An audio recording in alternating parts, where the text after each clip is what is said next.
എൻ്റെ over confidence കാരണം അത്യാവശ്യം മണ്ടത്തരങ്ങൾ പറ്റിയൊരു ക്രാഫ്റ്റാണ് കേട്ടോ അത്. അതെന്തായാലും വീഡിയോൻ്റെ അവസാനം പറയാം. എന്താ ഈ ഒരു ഫോട്ടോ കേട്ടോ, ഇതാണ് നമ്മുടെ റെഫറൻസ്. ഇതുണ്ടാക്കിയിട്ടുള്ള ക്ലേ കൊണ്ടാണെങ്കിലും എൻ്റെ അടുത്ത സംഭവം ഇല്ലാത്തതുകൊണ്ട് ന്യൂസ് പേപ്പർ കൊണ്ട് ഉണ്ടാക്കാമെന്ന് കരുതി. ഒരു 10-25 ന്യൂസ് പേപ്പർ ഞാൻ റോൾ ചെയ്തിട്ട് മാറ്റി വെച്ചിട്ടുണ്ട്. പിന്നെ വേണ്ടത് ഉപയോഗമില്ലാത്തൊരു കുപ്പിൻ്റെ അടപ്പാണ്. എന്നിട്ടെന്താ മടക്കി വെച്ച റോൾസൊക്കെ ആ അടപ്പിൻ്റെ ചുറ്റും ഒരേ ഡിസ്റ്റൻസിൽ ഒട്ടിച്ചെടുത്തു. ഇനി ബാക്കിയുള്ള റോൾസ് വെർട്ടിക്കലായിട്ട് നമ്മൾ ഒട്ടിച്ച് വെച്ച പേപ്പർ റോൾസിനോട് ഹൊറിസോണ്ടലായിട്ട് ഒട്ടിച്ചു കൊടുക്കുക.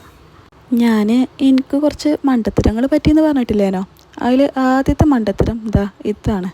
ഈ ഹൊറിസോണ്ടലായിട്ട് മടക്കി കൊടുക്കുന്ന പേപ്പർ റോൾസ് അത്യാവശ്യം കട്ടില്ലാതെ മടക്കുന്നതായിരിക്കും നല്ലത്. അതായത് ചെറിയൊരു പേപ്പർ പീസ് എടുത്തിട്ട് മാക്സിമം നീളത്തിൽ റോൾ ചെയ്യണതായിരിക്കും നല്ലത്. അല്ലെങ്കിൽ അത് മടങ്ങി കിട്ടൂല. എല്ലാ റോൾസും ഒട്ടിച്ചു കൊടുത്തതിന് ശേഷം ബാലൻസ് വന്ന പീസൊക്കെ ഒന്ന് കട്ട് ചെയ്തെടുക്കുന്നുണ്ട്. റെഫറൻസിലുള്ള പോലെ തന്നെ കളർ ചെയ്യാമെന്ന് കരുതിയിട്ട് മൊത്തത്തിൽ വൈറ്റ് പെയിൻറ്റ് അടിച്ചെടുത്ത്. എനിക്ക് പറ്റിയ രണ്ടാമത്തെ അബദ്ധം ഞാൻ പറഞ്ഞുതരാം. നമ്മൾ ആദ്യം ബേസ് ആക്കി എടുത്തില്ലേ ഒരു കുപ്പീൻ്റെ അടപ്പ്, അത് പെയിൻറ്റ് ചെയ്തിട്ട് അതിന്മേൽ പെയിൻറ്റ് ചെയ്യണതായിരിക്കും ഒന്നും കൂടി നല്ലത്. അല്ലെങ്കിൽ പിന്നെ അത് പെയിൻറ്റ് ചെയ്തെടുക്കാൻ അത്യാവശ്യം നല്ല പാടായിരിക്കും.